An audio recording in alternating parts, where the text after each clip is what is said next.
Nous avons invité Porte Latine à faire un reportage à l'occasion d'un voyage en Inde.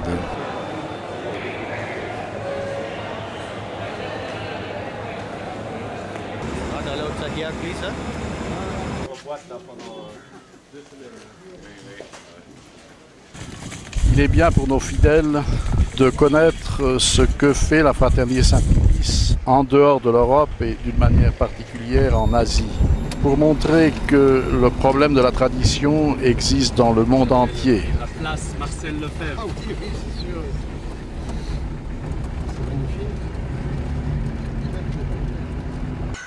Bienvenue au prieuré de la Très Sainte Trinité, au sud de l'Inde, notre première fondation en Asie.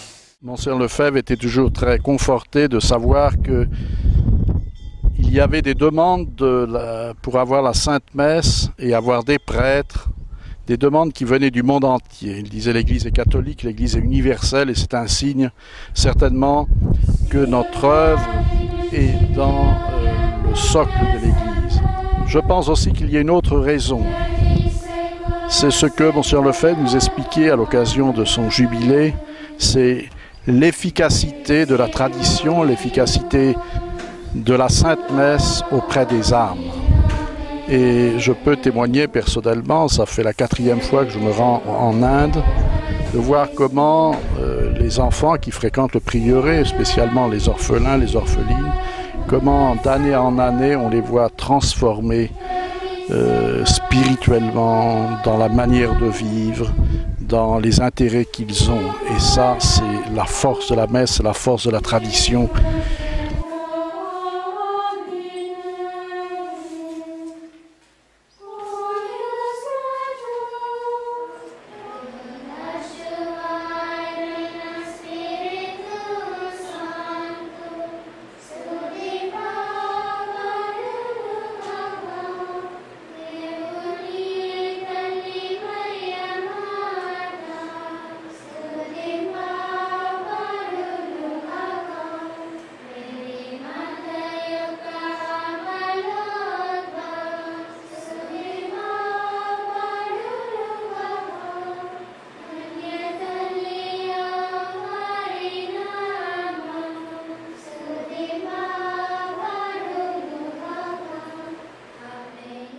Ce voyage aussi, pour ma part, est orienté d'une manière particulière sur l'œuvre des sœurs, des consolatrices du Sacré-Cœur qui ont un orphelinat, donc pas très loin de notre prieuré au sud de l'Inde. Et ce qui justifie de temps à autre, de ma part, un voyage pour encourager ces sœurs.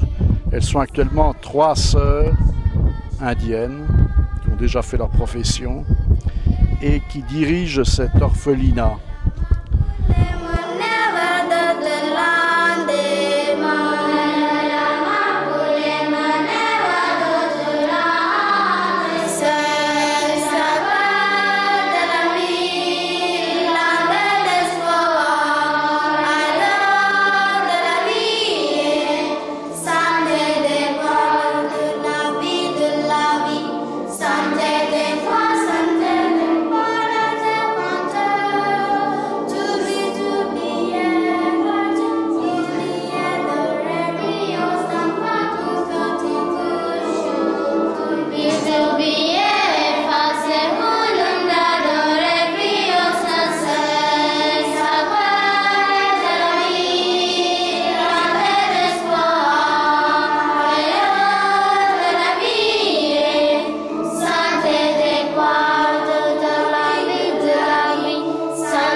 Nous verrons la vie de cet orphelinat, de cette maison religieuse, C'est d'abord la vie des sœurs, une vie de prière, une vie de communauté, comme celles qui vivent en Italie, à Vigne de Narni. Et puis en plus, elles ont cet apostolat auprès des enfants, d'une part, des orphelines, et aussi auprès de personnes âgées. Actuellement, il y en a 3 personnes âgées qui ont besoin d'être assistées. Il n'y en a pas plus de 3 pour des questions d'espace.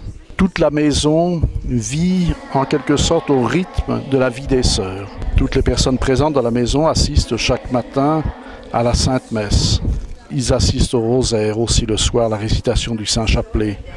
Et aussi, ils ont leurs prières du soir, les prières avant et après les repas, même des lectures pendant les repas.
Cela se passe dans un climat de grande charité, de grande paix, de grande sérénité. On se rend compte que ces enfants sont heureux de vivre dans cette maison, sont heureux de vivre avec les sœurs, parce qu'ils se rendent compte qu'ils reçoivent beaucoup.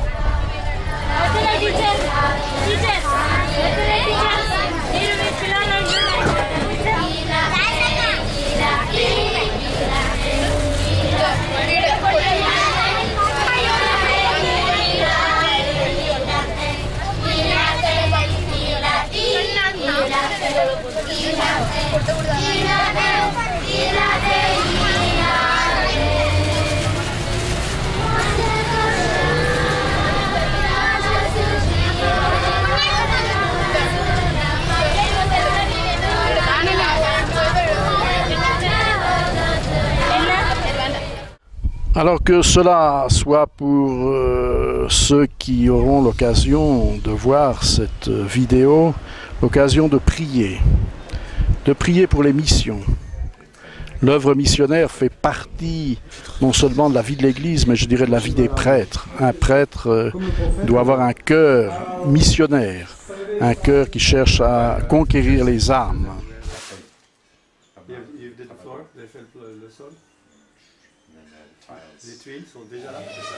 Le devoir d'aider les missions par la prière, par aussi nos offrandes, nos sacrifices. Et puis il y a un autre aspect aussi, je pense, qu'on peut voir dans l'œuvre de la fraternité en Inde, ce sont nos prêtres. Nos prêtres qui se dévouent, que ce soit dans le sud auprès de ses enfants, ou que ce soit dans le nord, en allant dire les messes dans les centres Saint-Pie V, en cherchant les fidèles, rencontrant les fidèles qui sont fidèles à la tradition, qui cherchent la tradition, ou encore les prêtres. Parce que là aussi, vous savez bien que la fraternité a comme but principal la formation des prêtres et l'aide aux prêtres. Et en Inde, nos confrères aussi ont un certain nombre de contacts avec des prêtres. Et à la dernière retraite sacerdotale qui a été organisée, il y avait 10 prêtres diocésains qui assistaient à cette retraite. Et j'admire dans ces prêtres leur zèle, leur courage, car ils vivent loin souvent d'autres confrères. Ils doivent voyager souvent dans des conditions difficiles. C'est l'avion, ça peut être le car, ça peut être la voiture, le train.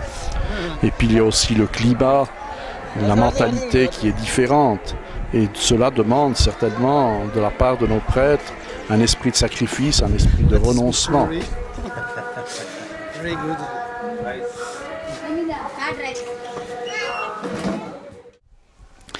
Et puis, je ne voudrais pas oublier non plus les volontaires. Si le prieuré peut s'occuper des enfants, des garçons orphelins et les sœurs des filles orphelines avec une école en dépendance, eh bien cela tourne grâce à des volontaires qui viennent ou des États-Unis ou d'Angleterre, d'Allemagne, de Suisse, de France, qui donnent 1 an, 6 mois de leur vie pour enseigner dans les écoles et pour soutenir cette œuvre. Et on doit déjà, beaucoup sont passés ici, on doit les remercier et on espère que cette générosité puisse ainsi continuer pour permettre l'œuvre de se développer petit à petit. I'm Hans from Germany. From the Pio Society in Berlin. I'm here since 2 weeks and I want to stay here next months in the orphanage in Palaya Gota to help here. And I'm working all the things which are necessary to do.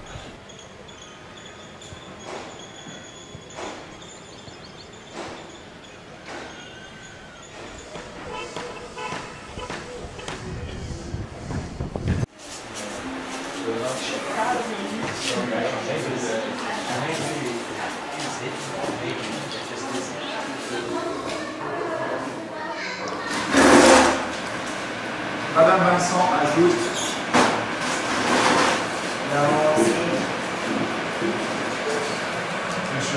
if you say there is no lift, you tell me.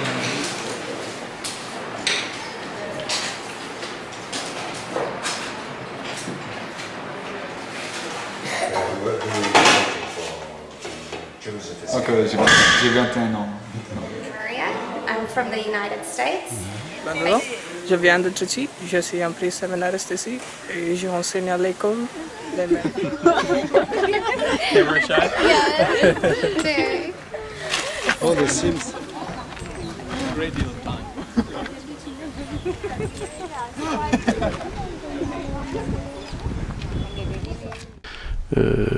On peut voir à travers les photos la maison qui a été construite déjà pour l'orphelinat et les travaux qui sont en cours. Actuellement, il y a une trentaine d'enfants qui sont à l'orphelinat, qui est tenu par les sœurs, mais le but c'est d'en recevoir dès que la première tranche des travaux sera faite, une soixantaine d'enfants et ensuite je pense encore pour arriver à peu près une centaine d'enfants, plus des vieillards. Alors que cela nous encourage à élargir notre vue sur les problèmes actuels de l'Église. Il n'y a pas que la France, il n'y a pas que l'Europe, mais il y a aussi l'Asie, où l'Église travaille, où l'Église cherche à sanctifier les âmes, à convertir les âmes, à leur faire connaître la tradition, à leur faire connaître les richesses de l'Église. Et je pense que c'est le but de cette invitation à Porte Latine, justement, c'est d'ouvrir notre regard sous de nouveaux horizons et peut-être, si le bon Dieu veut, aussi de susciter des vocations missionnaires.